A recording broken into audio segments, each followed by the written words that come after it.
Well, you ready to start recording now? After all the gold that we had. Yeah. I know.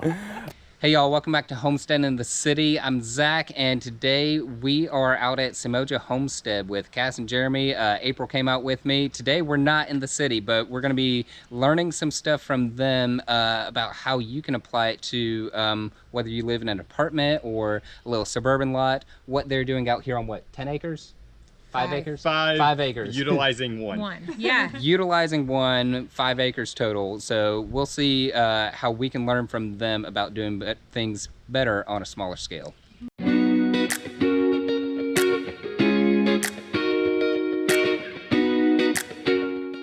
Hey y'all, so this is Zach from about a week later. April and I decided to split this up into 2 videos. So right now we're just gonna have me interviewing Jeremy, and then I think in a video next week, April is gonna interview Cass, because honestly, we just got so much awesome content with them. You know, we probably could have chatted for 3 hours, but we had to cut it somewhere. But they were really cool people and had a lot of knowledge to share. So without further ado, let's get over to my interview with Jeremy. All right, y'all, so now I'm gonna walk around with Jeremy some. We're gonna chat some about so you work in landscaping. Yes. I want to kind of dive in on that, and like, how does your 9 to 5 come home to the homestead, and how do you apply your professional work to your home life?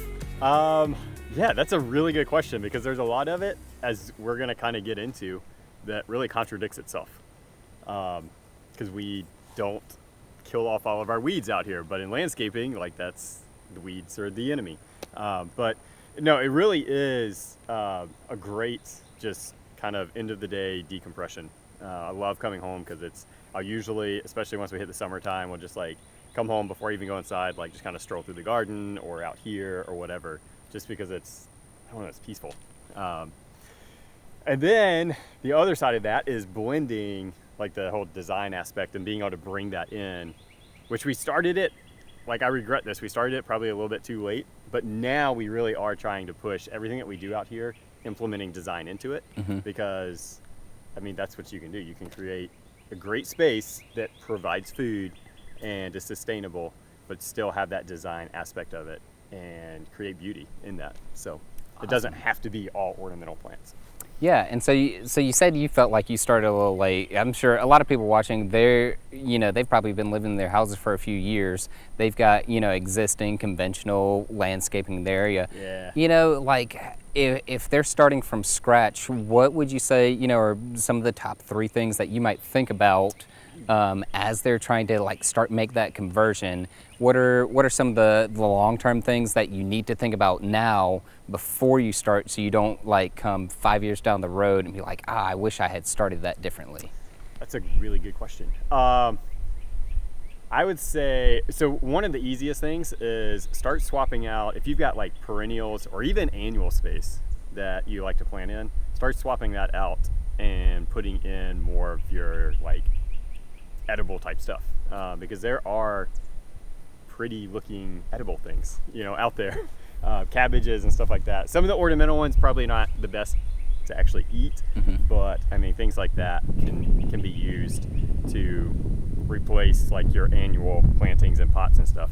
I mean, it's easy to put if you've got a pot by your front door that you always put flowers in, grow vegetables in that, because that really is an attractive looking thing. Start with what you've got. Exactly. Nice. The other thing I would say is, like, if you're replacing a yard tree or something, like, look into other things that would be, edible, like an apple tree or a peach tree. Now, those, you do have to be a little bit careful, because they aren't necessarily considered like an attractive front yard tree, but they do offer great benefits. A pear tree is an easy one. People put Bradford pears in their yards. A regular pear Not gives soon. you, yeah, you're right. A regular pear gives you kind of that same, like, it'll flower, not quite as heavy, but it still has the same structure, not quite as weak, but it's also going to give you the fruit too. Okay. So, and then a third way. Ooh, I'm gonna have to think about this one. We don't necessarily need to think of a third way. How about I got a third way. what? Oh, okay, go ahead. And then a third way would be, like, if you are wanting to add in like a garden space, it doesn't have to be your traditional just like, oh, I got to stick it in a corner out of the way because it's not attractive. Like, think about laying it out the same way you would if you're implementing like a new bed, like planting bed, ornamental bed in your yard somewhere, and just make that the garden space. Gardens don't have to be straight lines. They Cool. can be curves. So, yeah.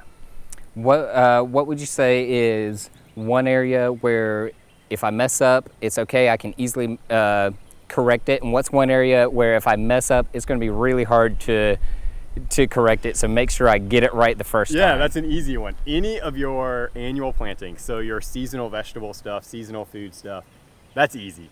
Like, play with that. If you mess that up, no big deal. You know, it's only a season. They're usually your cheaper plants. If you really mess it up, you can pull it out mid-season and just say, okay, we're just going to chalk this up to not going to do that again. Anything that's going to be your perennial stuff, so anything that comes back, pretty much all of your fruits are going to be perennial. If you do asparagus, anything like that, berries, definitely want to make sure you get that in the right place. Okay. Just because they're going to be harder to transplant. Mention asparagus. That's one thing at our house. I'm not even going to plant this year. We just moved into our new house in February, and I'm currently just kind of observing the land and figuring out, you know, where does the sun hit? What kind of soil do I have in different spots? Yes. What are the other things do I want to plant? Because my asparagus is going to be there for hopefully 20 years. And Right, and they can be easily. And that's a great point. Like, if you've got the patience and got the time, then watch your area for a good year, because sunlight changes through the year as the sun moves in the sky in the different seasons. Also, leaves coming out, all that stuff. Soil is another good one. Another thing people don't think about is water. Like, you don't want to put asparagus in a low spot because it doesn't like to sit in water. So, and there's some other things that are like that. So yeah, just keeping an eye on it. Be a student of your land is what I would say, to eliminate long-term, big-time problematic things. So cool. Well, speaking of being a student of the land, I think now we'll kind of walk around some more. Okay. I'm just going to ask some questions. Yeah. We talked a little bit before we hit record. I'm going to come over here first to this crimson clover. I know I've seen this before in your foraging video. I think Cass talked about that. Yes. But I think you know a little bit about it too and can speak to it. Yeah, so crimson clover is one of those things that when it's blooming in the springtime, it's extremely obvious. Like, you can't mistake it really for anything else. It's kind of at the end of the bloom period, but every part of it is edible, and you can use the leaves in salads, just kind of dress it up. You can even put the flowers in salad just as like a fun ornamental thing, festive thing. And another fun fact, you have to have a lot of it, but you can use the seeds and grind them down to actually make a flour, like baking flour, not ornamental flour. You can also steep the flowers to make a tea. Cool. And a lot of the flower teas are going to have sort of a nectar, sweet, floral, flavor to them. So yeah, there's a lot of really good ways to use crimson clover. For sure. And so this is just a wild one that popped up here? We actually, or did you put it in here intentionally? This right here is our poor persimmon tree that's trying to bounce back. Oh wow! Something Oh, I snapped it last see. year. I don't know if the Oh dogs ran man! into it, but this is what's desperately trying to come back. Okay. So we had planted clover around all of the trees just because clover is a great nitrogen fixer. It's a good cover crop in that sense. So at the base of all of them, we just sort of sprinkled a couple of seeds. So this one is the one that came back the best this year. Crimson clover is an annual, so it does have to reseed to be able to come back. But yeah, this patch did really good at reseeding itself. So, okay, so you're doing this intentionally, and so you're Yes. stacking functions here too. You're getting persimmon and clover in one little spot. I mean, this is, 5 feet across, not even. That's like maybe 3 feet 3, across. yeah. And so thinking long term, like how long is it going to take before you have fruit on this persimmon? We'll see. I was actually going to dig it up, but now it's looking good, so I'm not going to dig it. I don't think I'm going to dig it up.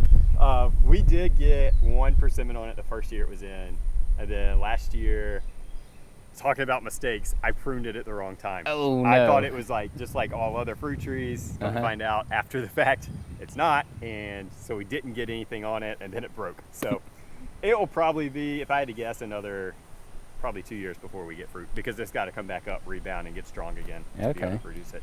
But this is a great example though, like front yard, when clover's in flower, it looks like any other ornamental flower that someone would put in their yard. So they're beautiful. This is a great way to get food in an HOA type setting. That I see them along the road. Yeah. I pick them up on the way home from work sometimes because they're just kind of used. They're very hardy. Yes. I mean, I guess if they're going to survive with 45-mile-an-hour traffic going by all day, that's probably helping us spread the seeds, like, cool. So we got persimmon, and let's see, is this a comfrey? It is not. What is that? I've thought about doing comfrey. Quick side note on that, from what I understand, there's like 2 different types. Oh, really? One's way more aggressive than the other, so you definitely want to go with the less aggressive one. Okay. Yes. One will kind of stay Good in to a know. clump. One will just continually spread and run and can take over everything, become a nuisance. But no, this is, it's a prairie flower. Honestly, it's in the coneflower family. Okay. There's so many different varieties of all of those that I'm not sure. These just started popping up out here. So they were actually on the land and started kind of coming up slowly, but they have really taken off in the orchard, and we just leave them. I don't mow them down because they look really pretty and really like it. So nice. Yeah. So this area in here, what have we got going on? So this was wood chips, and this was like in one load. This is all we had. Ultimately, we'd like to kind of do the whole orchard like this, I think. But if we do that, we eliminate everything we're talking about. But what's in this row is goji berry, which I have not had a lot of luck with it. This is probably the 3rd year we've had it. Now, it has been moved probably 3 times as well. But it just, I don't know what I'm doing wrong. I've never tried it before. But yeah, we're attempting to do goji berry because that is a super fruit. Packs a lot of nutrition in those little berries. So I am hoping that this year maybe they'll start blooming and we'll get something off of them. Did those grow as a bush? They do, yeah. Okay. A lot like any of your other berry bushes, like they can start to sucker. So you want to have it in an area that they can either spread out or you can easily keep them contained. Okay. Yeah. Cool. So another one of those edible, well, we don't know how well it grows around South Carolina. If you're watching, I think it's supposed to grow well here. So I don't know. Yeah. Well, maybe one will survive and you can like clone that one. Yes. That's kind of what I do with some things. How about this guy? Pear tree. Pear tree. Yes. Don't ask me the variety. I don't remember. All I know is that our moon glow, I see some popping in. Yes. Our moon glow variety has not done well, and we actually kind of took it out of the orchard. It lost its spot. This one was actually sold to me as an apple tree. And the time of year, I could not tell. So we bought it. It was dormant. And I was like, those are funny shaped apples coming out. And we realized, wait a second, this is a pear tree. But it has produced, so it gets to stay. So yeah. Pears are really easy. Do y'all have any problem with cross-pollination from the Bradford pears? We do not. Thankfully, there's not any in the area. When these were planted, our neighbor up the street had 3, but they have taken them out. Okay. And their 3 did have fire blight on them, so I've been watching, but thankfully that did not come down here. And so... Since you work in landscaping, I'm sure, do you want to explain real quick to our viewers the problem with Bradford pears, what's going on in South Carolina in the near future with them, and why people might want to be careful planting pears in a neighborhood, depending on if there's some growing in there? Yeah, so you definitely, Bradford pears, there's nothing good about them. Unless you're trying to sabotage someone.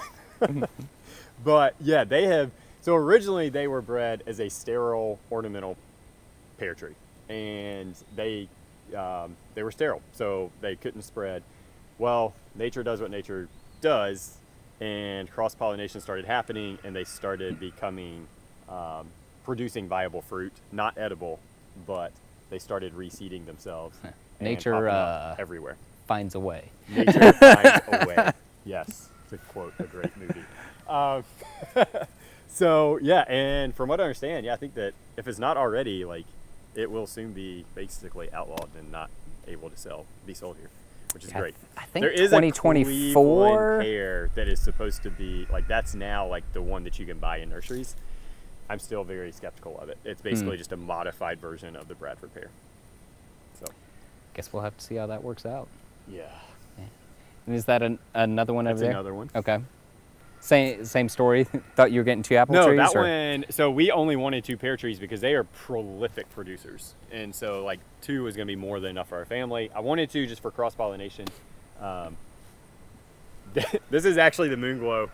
I can't throw out like a good plant. This is debatable. Like it was good. It's always been healthy. It's a little weird this year, but it's never flowered or produced fruit. And I was like, you're wasting valuable real estate. So we just stuck them over here at the edge of the woods in case he tried to do something good.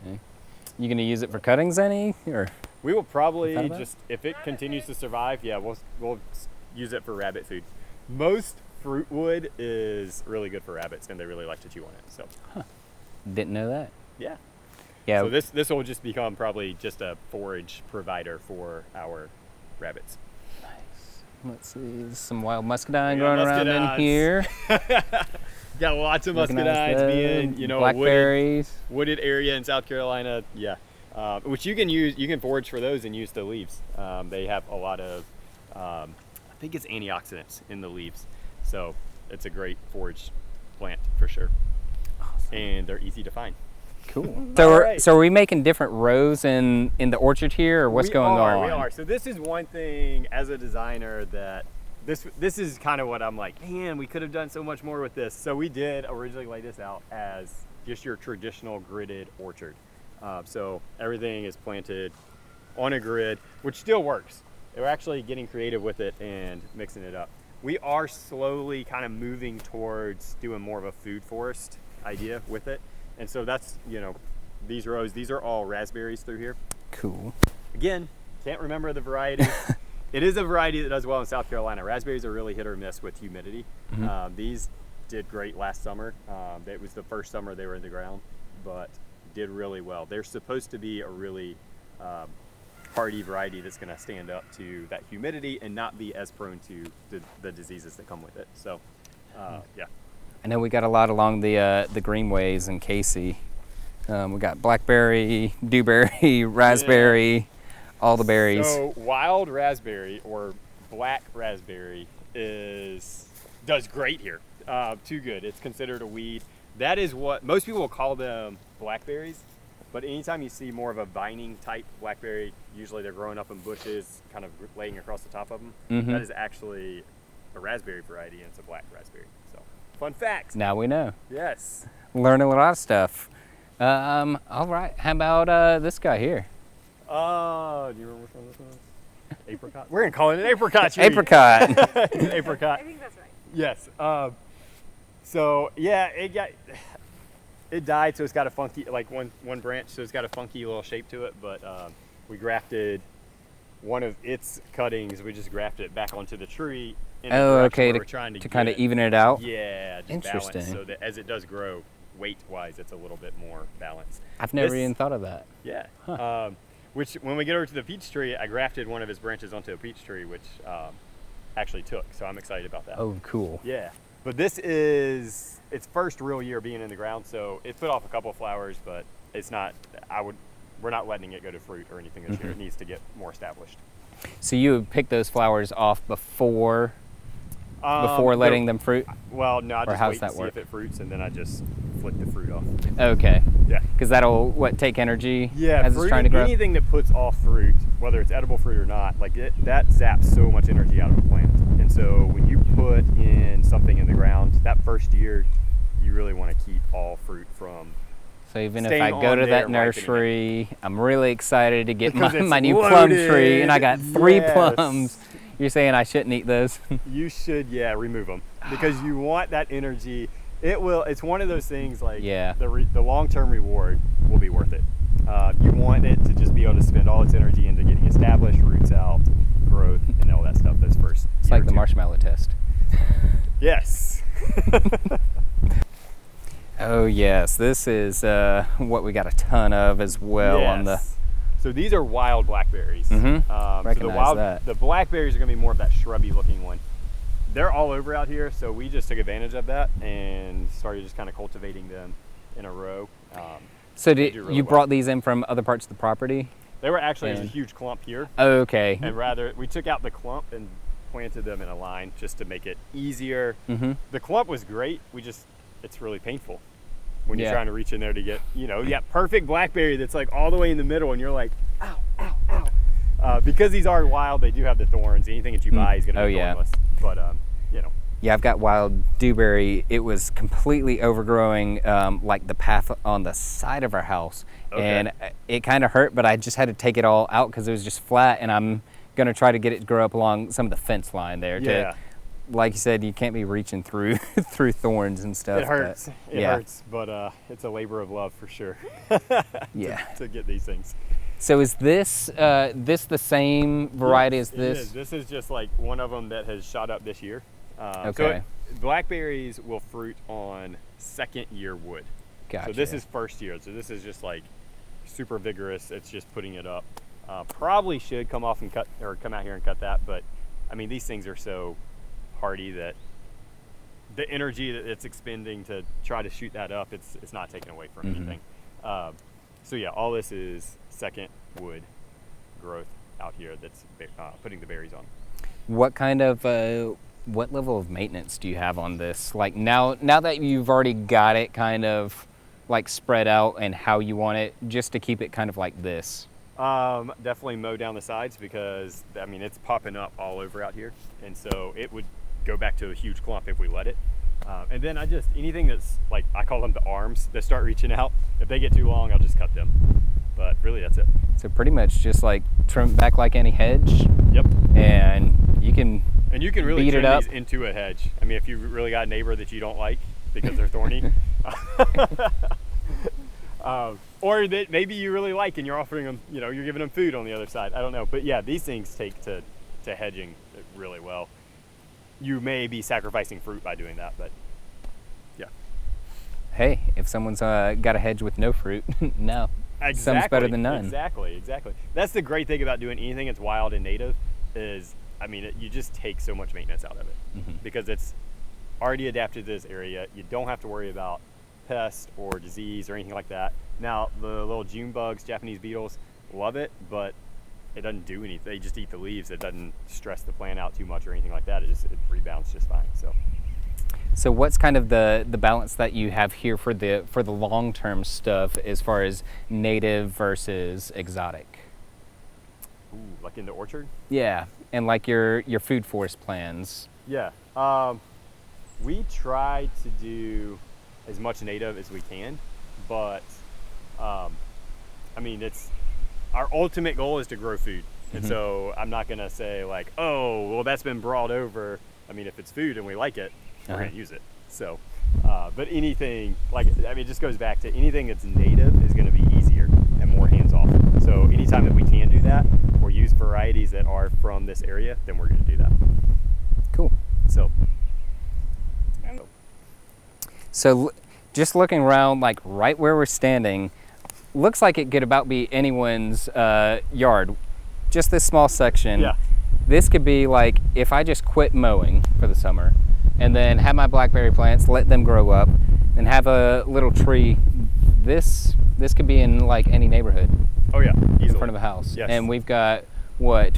1, 2, 3, 4, 5, 6 edible things all within arm's reach of us. Yes. So yeah, a lot of people don't realize how much stuff's growing around them that they could actually eat. And they don't need 5 acres to grow it all. Exactly. You really don't. You can grow it in a really small space, in a really small area, and a lot of it can be disguised as something else. Again, if you are in a neighborhood that's going to be really strict about stuff. So, and I have also found, if you are one of those people that are in one of those neighborhoods and you want to diversify your landscape to be more edible, a lot of it is all in the language that you use and how you describe it if you've got to get approval or even if somebody questions it. Okay, that's maybe a good place to close out. What's a good tip for somebody who lives in an HOA and wants to get started? They're dealing with a HOA board. They probably don't need to go in and say, I want to start an urban homestead over here and I might get chickens next year, we'll see. Definitely not. How should one start off in a HOA? Any animal, it's a companion animal.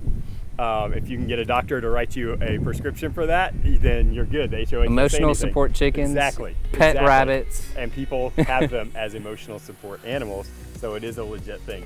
And then anything else, like I would call it annual flowers, and do like your red clovers and stuff like that in that. The weeds might be a little bit harder to kind of sneak in there, but fruit trees, you can call them ornamental trees because when they flower, they are ornamental. There is an ornamental value to it. And so rather than saying you want to plant a fruit tree, say you want to plant a small ornamental tree that happens to give you fruit. So there you go. Yeah. Small ornamental stuff that happens to give you food. And you can start if you're in an apartment, in a suburban lot, or if you're on 5 acres. Exactly. Cool. All right, and that is it. Like I said, we could have chatted with them for hours. So much amazing knowledge that you just saw there. And they're really cool people, very open and sharing with that. We love that. We're all about learning more from each other and making new friends who are doing this as well. So like I said, stay tuned. April's interview with Cayce is coming up in a bit, and yes, I recorded this while filming my mulch video from the latest drop, so if you haven't watched that, go over and check it out. But we'll see y'all next time.